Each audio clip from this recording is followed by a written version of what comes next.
Je m'appelle Ludwig Schleffli. Je suis un géomètre suisse. J'ai vécu au XIXe siècle et je vais vous ouvrir la porte de la 4e dimension.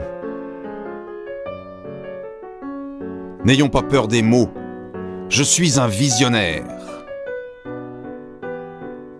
Je suis l'un des premiers à avoir pris conscience que les espaces avec un grand nombre de dimensions existent bel et bien, et qu'on peut en étudier la géométrie. Les êtres plats qui vivent dans un plan peuvent bien comprendre l'existence des polyèdres de dimension 3. Pourquoi ne pourrions-nous pas comprendre les polyèdres de dimension 4 ?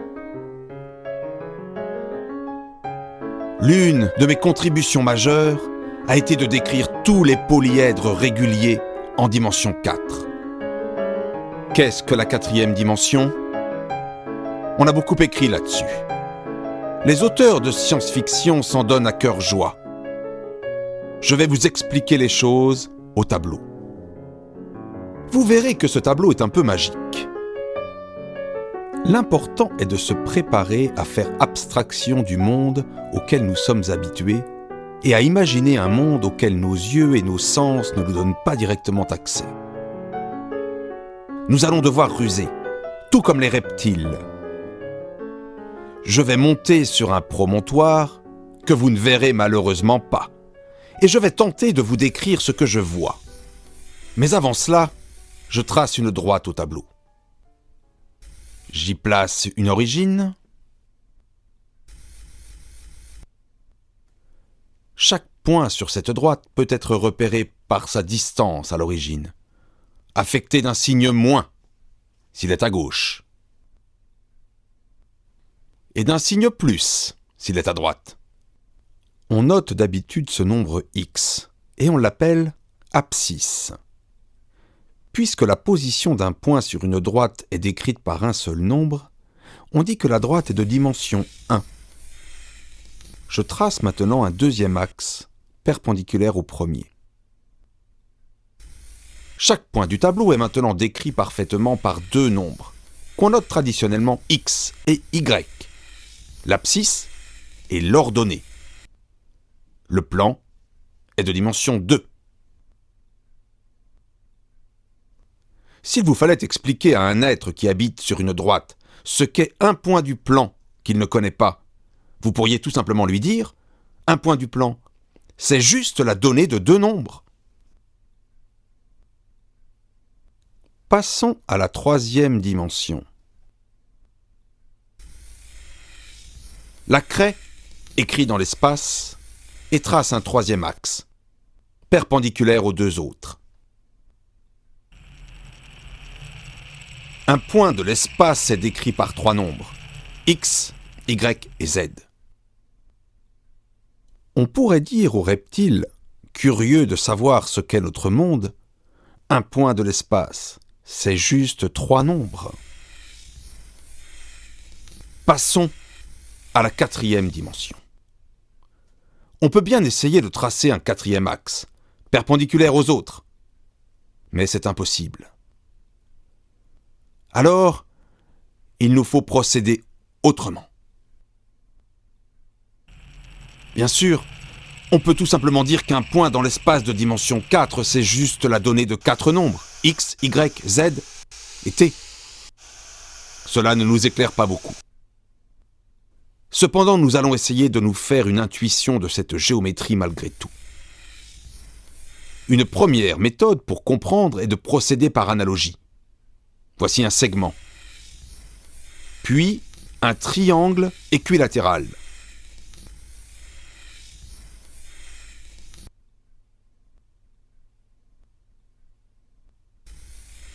Et enfin, un tétraèdre régulier.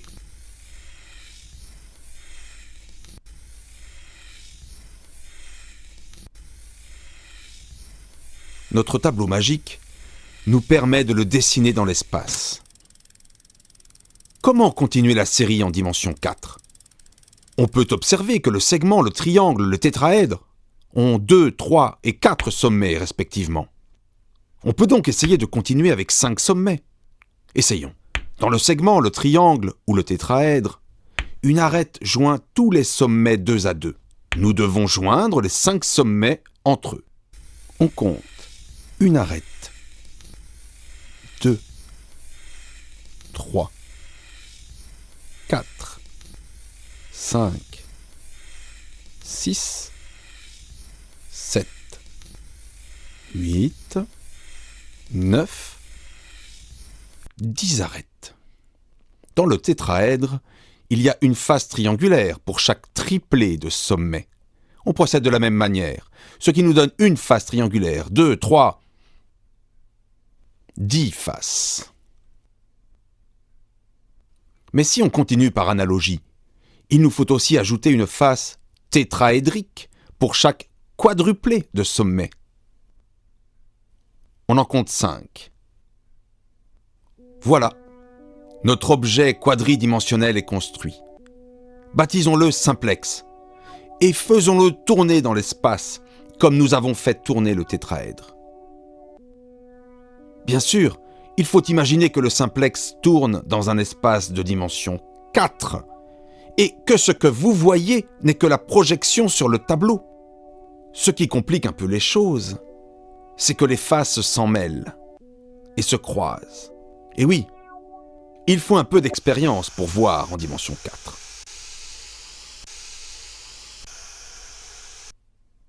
Nous pouvons prendre le simplex qui est dans la 4e dimension et le déplacer pour qu'il intersecte progressivement notre espace de dimension 3.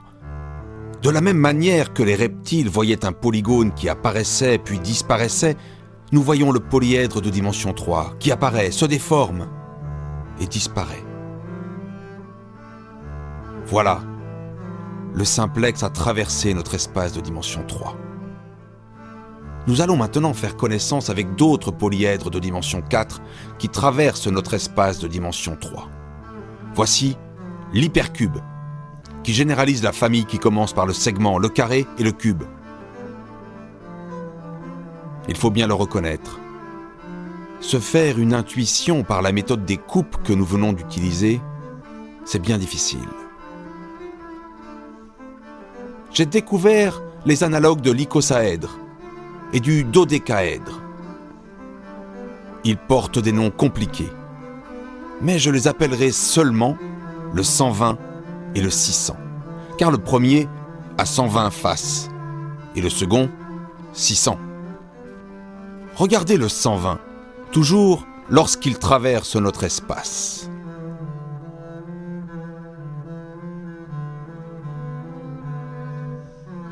Et voilà le 600. Bien sûr, quand je dis qu'un polyèdre de dimension 4 a 600 faces, je parle de ses faces tridimensionnelles. Oui, ces 600 faces sont autant de tétraèdres. Le 120, lui, est constitué de 120 dodécaèdres. Nous apprendrons plus tard à mieux les connaître.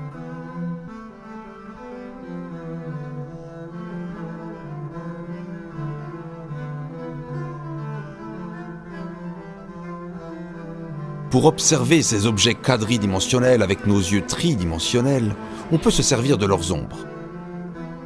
Les objets sont dans l'espace de dimension 4 et on les projette sur notre espace de dimension 3, exactement comme un artiste projette un paysage sur sa toile. C'est ce que nous avons déjà fait avec le simplex.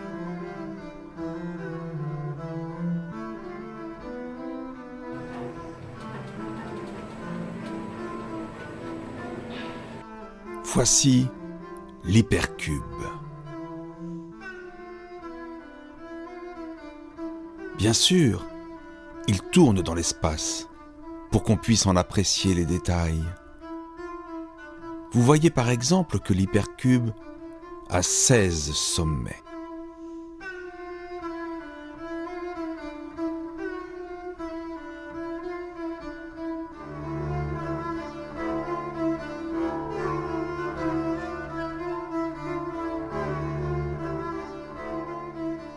Un petit nouveau, ma plus belle découverte. Un objet que j'appellerai le 24, qui n'a aucun analogue en dimension 3. une créature purement quadridimensionnelle. Je suis très fier de l'avoir découvert. Admirez, 24 sommets, 96 arêtes, 96 triangles et 24 octaèdres. Une merveille.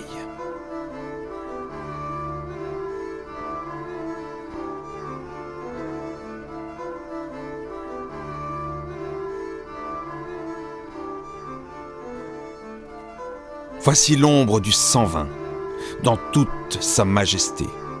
Majesté complexe, il faut bien le dire.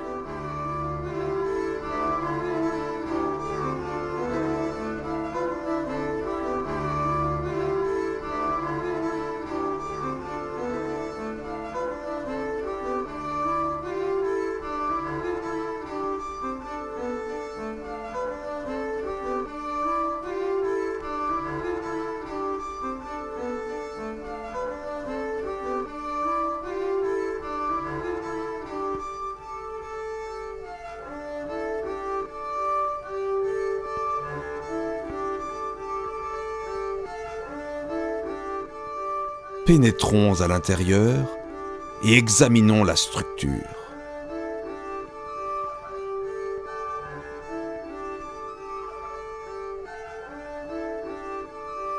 Admirez. « 600 sommets, 1200 arêtes. De chaque sommet partent 4 arêtes. Une structure complètement régulière. Tous les sommets, toutes les arêtes jouent le même rôle. Et encore, la projection casse en quelque sorte la régularité de l'objet. Faites un effort d'imagination. Imaginez l'objet dans l'espace de dimension 4, dans lequel un énorme groupe de rotation permute tous ses sommets et ses arêtes. Voici le champion, le 600. Telle une gigantesque macromolécule, avec ses 720 arêtes et 120 sommets. 12 arêtes partent de chaque sommet.